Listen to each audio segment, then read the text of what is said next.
Okay, I'll just show you how to set the sat-nav in this 2012 Porsche Panamera. So from any screen here, you've got Navi here and Map there. If we just click on Map, you'll see it there. If you click on Navi, if it's the first time that you're going to use it, you will be asked to just confirm that you're not going to be distracted. But there you go, you've got Enter Address.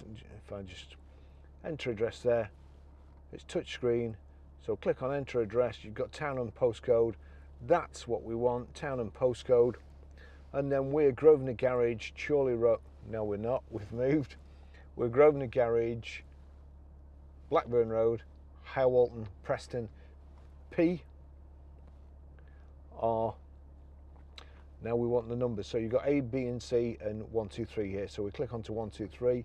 So it's PR 5, 4, and then we go back to numbers.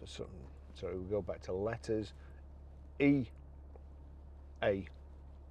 That's it, PR54E8. So even though we've just selected it, we've got to click on it again to make sure it's got selected, and then calculate routes. We're sat on the forecourt, so there we go. So it's showing you the quickest three routes basically. You can select either of them and click Start Route Guidance. Please make a U-turn if possible. So that's it. That's how you do it. Thanks for watching.